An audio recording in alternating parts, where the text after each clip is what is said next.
Siapa yang tidak mengenal sosok yang satu ini? Kalian pasti kenal ini siapa. So, jika kamu menebak ini adalah Musa, betul sekali, ini adalah Musa. Musa adalah sosok yang dianggap sebagai nabi terpenting dalam Yudaisme atau agama Yahudi. Dan Musa juga adalah salah satu nabi terpenting dalam agama Kristen. Musa itu juga adalah seorang pemimpin dari bangsa Israel dan memberi hukum yang dianggap sebagai penulis Taurat menurut Alkitab. Jadi menurut kitab Keluaran, Musa itu lahir di masa ketika bangsa Israel menjadi bangsa minoritas yang ditindas di Mesir kuno pada saat itu. Dan karena populasinya yang terus meningkat, ditakutkan oleh Firaun bahwa mereka kemungkinan akan bersekutu dengan musuhnya Mesir. Karena ketakutan itu, Firaun memerintahkan semua bayi Yahudi yang laki-laki untuk dibunuh untuk mengurangi populasi Israel. Wow, seram sekali ya. Jadi pada saat Yokebed mendengar kabar itu, Yokebed pun diam-diam menyembunyikan anaknya, yaitu Musa. Yokebed itu adalah seorang perempuan Lewi dan dia adalah ibunya Musa. So, udah pada tahu kan siapa ibunya Musa? Ibunya Musa adalah Yokebed dari seorang perempuan Lewi. Ibu Musa telah menyembunyikan bayinya sampai berumur 3 bulan sebab ia tidak ingin bayinya dibunuh oleh orang Mesir. Tetapi ia menyadari bahwa Musa bisa saja ditemukan karena Musa kan akan semakin besar dan bertumbuh. Dan karena itu ibunya ingin menyelamatkan nyawanya Musa. Ia mengambil sebuah keranjang dan mengaturnya sedemikian rupa supaya tidak masuk air. Kemudian Musa dimasukkan ke dalamnya dan menaruh keranjang itu di antara rumput-rumput tinggi yang tumbuh di sepanjang sungai Nil.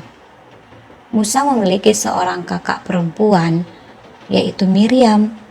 Ibunya pun menyuruh agar Miriam menjaga dekat tempat itu.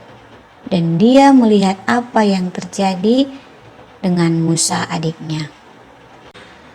Tidak lama kemudian datanglah putri Firaun turun ke sungai Nil untuk mandi. Tiba-tiba ia melihat keranjang. Ia memanggil salah seorang pelayannya dan menyuruh untuk membawakan keranjang itu kepadanya. Dan sewaktu sang putri membuka keranjang itu, ia melihat seorang bayi yang sangat tampan dan molek sekali. Musa si kecil itu sedang menangis dan putri menjadi sayang kepadanya.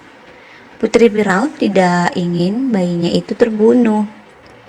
Langsung berlarilah kakaknya Musa menemui putri Firaun dan ingin mencarikan seorang inang penyusu untuk bayi yang ditemukan putri Firaun. Dan tidak lama kemudian juga dan tidak lama berpikir panjang, putri Firaun langsung setuju. Dan kemudian Miriam menceritakan semuanya apa yang dilihatnya kepada ibunya dan membawakan ibunya langsung kepada putri Firaun. Maka kata putri Firaun, "Bawalah bayi ini dan susukanlah dia bagiku, maka aku akan memberi upah kepadamu." Sebenarnya sih Yokebed bukan karena upahnya ya, tapi dia bahagia karena seorang putri Firaun mau mengangkat anaknya menjadi anak angkat putri. Ya, yang pasti Yokebed sangat senang ya pada saat itu. Kalau bisa kita di situ melihatnya, dia pasti bahagia sekali. Setelah Musa menjadi besar, Yokebed pun membawa Musa kepada putri Firaun dan akhirnya putri Firaun mengangkat Musa menjadi anaknya. Dan tahu tidak mengapa Putri Firaun menamai bayi kecil itu dengan nama Musa? Itu karena Putri Firaun telah menariknya dari air. Itulah arti namanya Musa. Jadi buat kalian yang pikir atau bertanya-tanya apa artinya Musa dan kenapa Putri Firaun memberikan itu namanya Musa, itu karena Putri Firaun menariknya atau menemukannya di dalam air. Di dalam Wikipedia Bahasa Indonesia Ensiklopedia Bebas mengatakan kalau Putri Firaun itu dijadikan salah satu subjek populer di dalam seni rupa.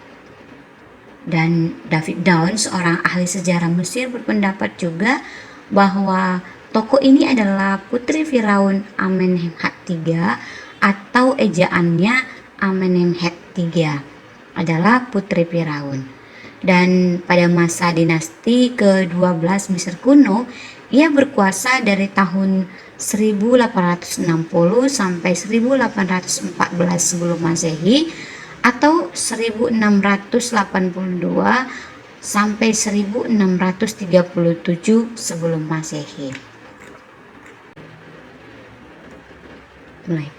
Jadi di dalam museum di Paris ada terkenal namanya Museum Louvre.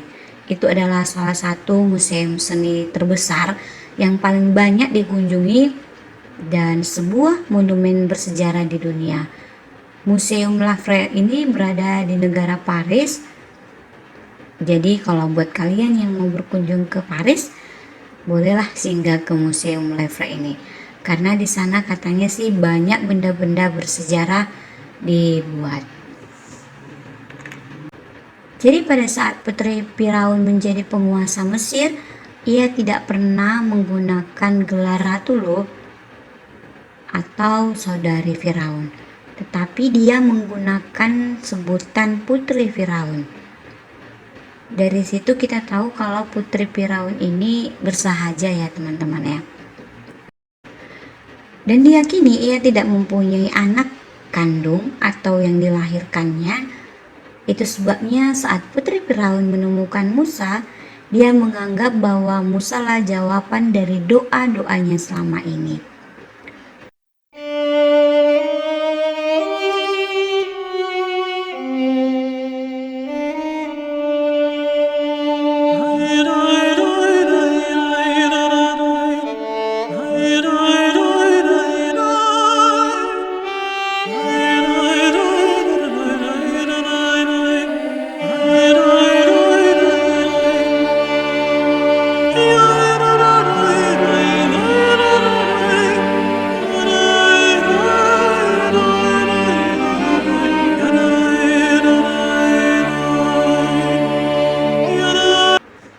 Jadi begitulah mengapa ibunya Musa tega membuangnya ke sungai Nil.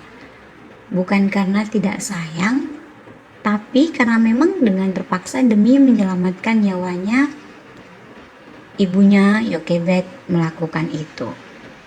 Dan dari kisah ini kita ambil kesimpulannya bahwa ada orang tua yang harus meninggalkan anak-anaknya yang masih kecil untuk bekerja demi masa depan anak-anaknya, dan bukan berarti tidak sayang.